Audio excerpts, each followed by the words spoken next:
In today's video, we're going to be doing a review of my brand new Subaru WRX. This is the all-new generation of the WRX that came out for the 2022 model year and is available in 4 different trim configurations: the base, premium, this limited model, or the top-end GT trim.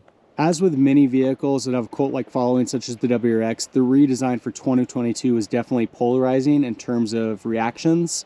I'd say that was due primarily to the black plastic front and rear bumpers, the side skirts, and fender flares, which definitely give the vehicle a very different look. Personally, I like the change. I think that it gives it a more aggressive stance, a little bit sportier, and I think it's a nice evolution in the design of the WRX, which overall is still very similar to prior generations. You'll see up front it's got a more modern front end, primarily with the headlight design. Got an integrated LED strip there, fog lights down below. The grille's got a nice look to it.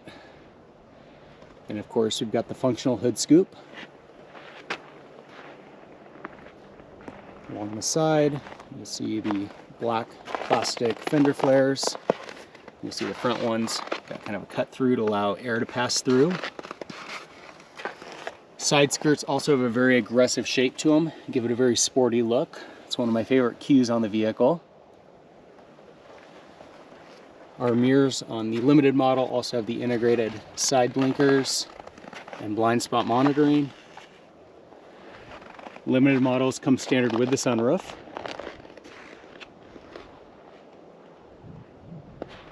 And then of course, we've got kind of the bulge at the rear fender flare, which is characteristic of the WRX. Coming around to the back, you'll see we've got our little lip here on the trunk lid. The taillight redesign, in my opinion, is a really nice upgrade from the prior generations. I think it has a really nice, clean, kind of more upscale look to it. Probably the most controversial piece of the 2022 models, though, is this rear bumper, which again is black plastic. It does have a very aggressive look to it, which I like. It's also probably going to be less susceptible to scratches or nicks. And it looks really nice with that quad exhaust, too. Car definitely has a very aggressive look from the rear end.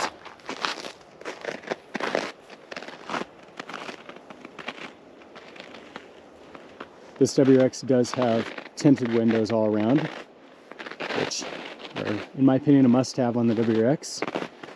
Really enhance the look of the vehicle.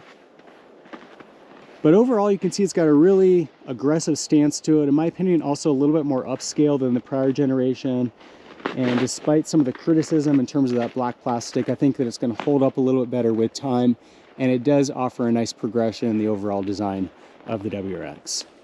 For 2022, the WRX gets a new engine. It's a 2.4-liter turbocharged flat 4 with 271 horsepower and 258 pound-feet of torque. That's paired to either a 6-speed manual transmission or CVT automatic, which is an optional upgrade and is the standard transmission on the GT model. Of course, the WRX comes standard with all-wheel drive, makes the vehicle incredibly capable for driving in inclement weather and especially in snow. Unfortunately, the 0 to 60 time is a little bit slower than prior generations at about 5.5 seconds. And then fuel efficiency is also pretty bad at 19 miles per gallon in the city, 25 miles per gallon on the highway, and it does require premium fuel. Looking inside the WRX, you'll see it's got a much more upscale interior than prior generations. It maybe also loses some of its sporty appeal, but I think it's worth the trade-offs in terms of what you're getting and what you're losing, especially in this limited model. We get power windows, power door locks, and power mirrors. This limited also comes standard with the Harman Kardon premium audio system, which has nice improvement over the standard system. Driver's seat is full power with lumbar support. And you'll see that in this limited model, the seat materials has kind of an Alcantara look to it, with the WRX lettering on the driver and front passenger headrests. Steering wheel is wrapped with kind of a pseudo leather. And we've got controls for audio features, phone, cruise control over here, and then some of our settings on the instrument cluster. Over here, we can open our trunk lid, change the brightness of the instrument cluster, turn off traction control. See our pedal covers down below. I like the new vent design. It's got a nice premium look to it. And then when we get inside, we got a smart key with push button start. And then you'll see we've got a nice large infotainment screen here in the middle. It's got that backup camera. This is similar to all the other Subaru models in the lineup. It's not the most advanced infotainment system, but it's fairly intuitive and it gets the job done. You'll see that with it, it's got all of our audio information up here on the top when we're on this screen, with climate control settings down below. It's a little bit more cumbersome to use than knobs and dials, but most vehicles kind of seem to be going that direction. You'll see, for example, if I want to change the level of my heated seat, it's a two-step process where I've got to press that once and then press this to turn it down or to turn it back on. So a little bit clunky in that sense. If we push the home button here, it brings us to all of our other screens that we can go to. So if you want to go to phone, other vehicle apps, Starlink, vehicle settings, you can get to all of it through here. So it gets the job done, but it's not the most impressive infotainment screen either. Down below that, you'll see that we've got an outlet here. We've got a aux connection, a USB connection, and another USB connection here. Unfortunately, with the Android Auto and Apple CarPlay, it doesn't do a wireless connection, so you do need a cord to connect to that. Definitely unfortunate for a vehicle that's brand new. And of course, we've got our shifter here with the 6-speed manual, parking brake, some cup holders, center armrest here with some storage space down below, auto dimming rear view mirror, and then again, we've got the sunroof here, which is tilt and sliding, and we've got a couple of reading lights.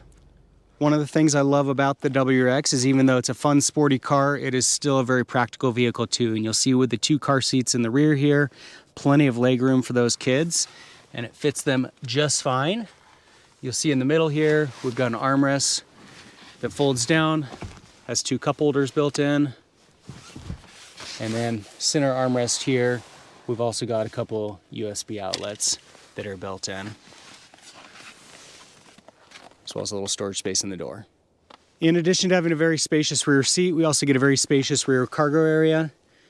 We'll fit plenty of bags, groceries back here. And then below the floorboard, there is no spare tire, so instead we get a repair kit and some more storage space. In addition to the 2022 and newer WRXs having a nicer interior with more luxury and tech features, nicer level of refinement, the ride quality is also improved. It's smoother, it's quieter, and despite that, the vehicle is still a lot of fun to drive. A lot of people are really disappointed that with this new WRX, you're not really getting any performance improvements.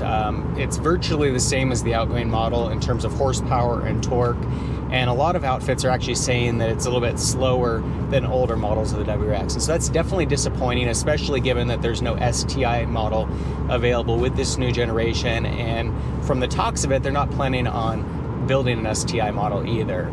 Despite that, I still think that there's a lot to be said about the WRX. It still offers a lot of what made the WRX great from the very beginning. It's a vehicle that's fairly practical. It's great in all weather driving conditions. It's one of the few vehicles still on the market that's available with that manual transmission. And it's still a lot of fun to drive, even though it isn't more powerful than the outgoing model. In my opinion, this vehicle is not supposed to be the highest performance vehicle out there. There's plenty of high performance vehicles available on the market. I like the fact that this is affordable, that it's got Subaru's, reputation for reliability, long-term resale value, and yet at the same time, you can drive it in all weather conditions. It's practical for a family. It's not necessarily that fuel efficient, but compared to a lot of high performance vehicles, it's still fairly fuel efficient. And so just kind of the combination of being very practical and yet at the same time fun to drive with the 6-speed manual transmission, with the turbo, with the rev happy flat 4, I still think it's a really fun vehicle, and there's a lot to be said about it. As I mentioned, the new WRX is available in 4 different trim configurations. You've got the base model, which is a great option if you're just looking to get into a WRX for the lowest cost possible, but it does come with some drawbacks or compromises. For me personally, I didn't like the fact that this center screen is split into two separate screens on that base model. It makes the vehicle feel a little bit cheap. The seats also feel a little bit cheaper, and then it also has a less desirable wheel package that is 17 inch as opposed to the 18-inch wheels that you get on these higher end models. The premium model is the next step up, and in my opinion is kind of the sweet spot in the lineup. Even though I went with the limited, that was just based on what was available locally and the price that I was able to get for this, but I really feel like the premium is the best overall value. You're getting most of what this model has. There's a few drawbacks with it, but you're getting those larger wheels, you're getting the same screen that we've got here in the middle. It's available with the optional sunroof and the Harman Kardon sound system as a package, and so really I would say that's the ideal way to go, is get the premium model with the Harman Kardon sound and the sunroof, and you're not getting that much more as you jump up to this limited model or the top-end GT model. Now with this limited model, what you are getting is a few higher quality materials inside. The seats have this kind of Alcantara finish to them. We get a few panels that are soft touch that are going to be hard plastic in those lower end trim models. The headlights are directional with the steering wheel, and then there's just a few other kind of minor differences between the premium and the limited, but you're paying a lot more for the limited, and I'm not sure that it's really worth it. Then you jump up to the GT model, and in my opinion, that's a no-go altogether because it's only available with the CVT automatic transmission. You can't get it with a manual, and in my opinion, that's one of the best things about the WRX, is that it's one of the few vehicles still available with a manual transmission. There are some nice improvements that you get with that model in terms of features, but I don't think that they're worth the trade-off of that transmission. So there you have it. That's a look at the all-new Subaru WRX. It is unfortunate that it's not much more powerful than the outgoing model, and it's also really sad that they've discontinued the STI. But despite that, there's still a lot to love about this vehicle, and the WRX is still honoring its original heritage, or the reason that it was popular to begin with. And that's the fact that it's a vehicle that's relatively affordable, that's sporty, that is a ton of fun to drive, and yet is also very practical. It's got room for the car seats in the back. It's got that all-wheel drive system, which makes it very capable in all-weather driving conditions. On top of that, being that it's a Subaru, you're getting that reputation for long-term reliability and resale value. And so there's a lot to love about this vehicle. The other thing that was one of the most driving factors for me to buy it is that it's got that manual transmission. Manual transmissions are dying, and they're gonna continue to go that direction as we see vehicles transition to EVs. So I wanted to take advantage of the opportunity to have manual while I still could. If you guys have any comments or questions on the all-new WRX, leave them in the comment section below. And for more car videos, be sure to subscribe. In the meantime, thanks for watching.